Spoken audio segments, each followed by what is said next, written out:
संस्कृति एवं पर्यटन मंत्री जयवीर सिंह पहुंचे आगरा सर्किट हाउस में की प्रेस वार्ता। सरकार के द्वारा जीएसटी दरों में किए गए बदलाव को लेकर दी अहम जानकारी। टैक्स में देश बड़े बदलाव की अपेक्षा कर रहा था, लेकिन यूपीए सरकार का बदलाव का प्रस्ताव कम नहीं किया।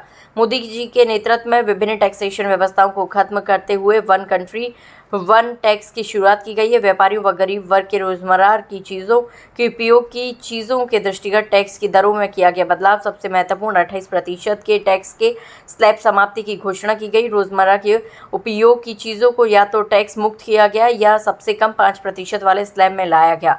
दूध, पनीर, शैम्पू, साबुन, साइकिल, बच्चों का सामान आदि को 5% के स्लैब में रखा गया है। मध्यम वर्गीय परिवारों की ज़रूरत को देखते हुए टू व्हीलर वाहन, पेट्रोल के छोटे वाहन को 28 से 18% के स्लैब में किया गया है। पहली बार देखा गया है कि टैक्स बदलाव के फैसले से व्यापारी व जनता दोनों खुश हैं। मंत्री जयवीर सिंह आगामी 22 सितंबर के बाद सामान खरीदने पर पुराने रेट और नए रेटों की जानकारी मिलेगी। सोने के रेट बढ़ोतरी वाले सवाल पर ने कहा कि जिस चीज की डिमांड ज्यादा होती है उसके रेट बढ़ते हैं। मंत्री जयवीर सिंह आगरा की दिव्य जनकपुरी महोत्सव में शामिल होंगे। जनकपुरी राम राज्य की परिकल्पना को मूल रूप के साथ साथ भावना भी पैदा करती है और साकार स्वरूप भी देती है।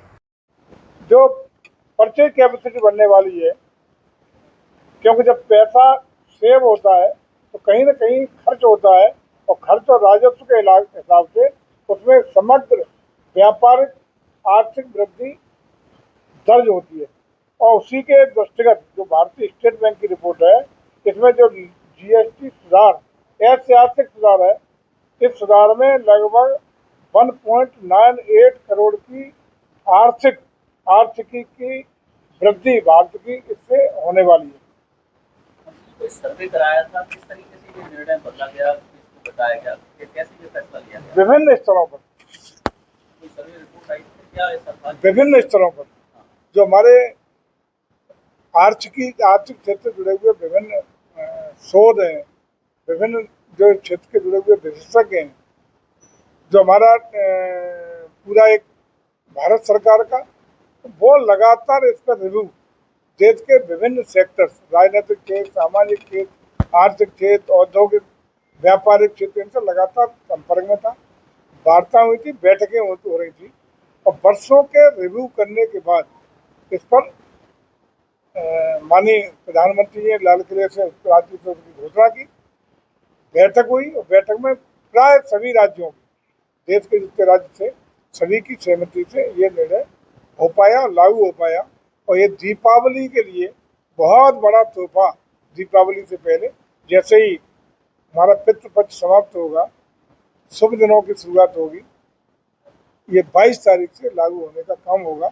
और आप खुद ही देख रहे होंगे कि आज जो विज्ञापन आ रहे हैं, मोटरसाइकिल इतनी सस्ती, कार इतनी सस्ती, दिवाली का ऑफर मान रहे हैं, दिवाली का ऑफर, देख बम्पर ऑफर, रोज आए दिन देख रहे होंगे। सभी औद्योगिक क्षेत्र के जितने भी टैक्स घटे हैं, तो लाभ आप देखिए, गाड़ी कार इस मॉडल पे इतना रुपया की कमी हुई, मोटरसाइकिल इतने रुपए की बचत, इतने का ऑफर। व्यापारियों को फीडबैक आपको निश्चित रूप से इतने व्यापारियों की तो पक्की दिवाली। आम देखिए, सबसे पहली बार ऐसा लगा है कि जिससे व्यापारियों का हित भी सुरक्षित, जिससे आम जनता का हित भी सुरक्षित, जिसमें सर्वाधिक मिडिल क्लास के हितों का संरक्षण करने का काम हुआ है। और जो सेविंग होगी, ये देश की इकोनॉमी के लिए, देश की जीडीपी के लिए भी एक महत्वपूर्ण होने वाली है। ये भी इससे आकलन भारतीय स्टेट बैंक की रिपोर्ट आई है, विभिन्न आर्थिक जो विशेषज्ञ हैं उनकी रिपोर्ट का भी मानना है कि इससे सरकार के टैक्सेशन में भी वृद्धि होगी और आम लोगों के इससे राहत मिलने का काम होगा। तो ये ऐतिहासिक निर्णय लेने की अगर हिम्मत कोई जुटा सकता है तो तभी हो सकता है कि मोदी है तो मुमकिन है। उसी दिन आपने देखा होगा, बीच में माननीय वित्त मंत्री का बयान भी आया था। उन्होंने कहा कि हर जो सरकार का निर्णय, इसका लाभ आम उपभोक्ता तक हर हालत में पहुंचे, ये हम सुनिश्चित कराएंगे। इसके लिए अभी तत्काल एक निर्णय लिया गया, आपने अखबार में भी पढ़ा होगा, कि जो भी अब 22 तारीख के बाद जो आपको माल मिलेगा, जो भी प्रोडक्ट मिलेगा, पुराने वाले रेट, उसका टैक्स के बाद कुल खुदरा मूल्य, और इधर नए टैक्सेशन रेट के बाद नया खुदरा मूल्य, दोनों छपे होंगे इसमें। पहले क्या था और नए पे आप कितना मिले, ताकि साफ दिखाई पड़े कि सरकार की टैक्सेशन के रिव्यू के बाद अब हमें इतने मिल रहा है, इससे पहले इतने का था, ताकि बीच में किसी प्रकार का घालमेल, कोई भी मैन्युफैक्चरर, कोई भी बीच का बिचौलिया, कोई भी व्यापारी न कर पाए। इसके लिए भी बहुत कड़ी व्यवस्था, टाइट व्यवस्था करने का काम कर रहा है, ताकि इसका लाभ सीधे आम उपभोक्ता तक पहुंच सके। कोई बैठक की आज आप? नहीं, आज कोई बैठक नहीं हुई। आज तो हम लोग फरह में थे, जहाँ माननीय मुख्यमंत्री का भी कार्यक्रम था, पंडित दीनदयाल उपाध्याय जी की जन्मभूमि पे, तो वहाँ से आज यहाँ आए और उसके बाद सीधा चल रहे हैं आपके साथ जनकपुरी। सालाना आय आम आदमी की बात की जाए तो 7 से 10 लाख के करीब है, उसमें भी कोई बदलाव देखने को मिलेगा? निश्चित रूप से सबसे ज्यादा लाभ तो निम्न आय वालों को मिलना है। 7 से 10 लाख है। रोजमर्रा की जो जरूरतें हैं, जो मैंने पढ़ी, आप बताओ दोबारा पढ़ूं? आप वैसे अखबार रोज पढ़ ही रहे होंगे। जो रोजमर्रा की सबसे गरीब आदमी से जुड़ी हुई चीजें, उपभोक्ता वस्तुएं, उनमें ही तो या तो टैक्स फ्री हुआ है या 5%।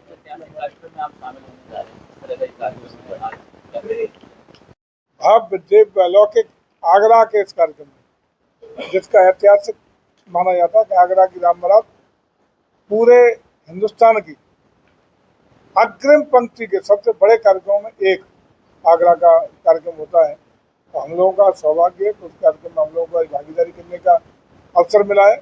और वैसे भी यही पुनीत अवसर भारत की सनातन संस्कृति, सनातन मान्यताएं, परंपरा, संस्कारों को एक सूत्र में पिरो के उसको संवर्धन देने का काम करते हैं। यही एक ऐसी संस्कृति है जो भारत को एकजुटता के साथ अखंड भारत का सपना पूरा करने का काम करती है। यही भगवान राम की राम राज्य की स्थापना को जो परिकल्पना हम लोग करते हैं, उसको मूर्त रूप देने का हम लोगों के भावना भी पैदा करती है और साकार स्वरूप देती है। यही राम राज्य की परिकल्पना सामाजिक ताना बाना और आर्थिकी को मजबूत करने का काम करती है। और इसी भगवान राम की जो सनातन संस्कृति है, जो मूल है, वो कहते हैं कि राम राज्य आ गया। उसी राम राज्य की परिकल्पना को साकार करने के लिए आज हमारे देश की मोदी जी की सरकार, योगी जी की सरकार पूरी तरह साकार करने के लिए, धरातल पर उतारने के लिए प्रतिबद्धता के साथ काम कर रही है।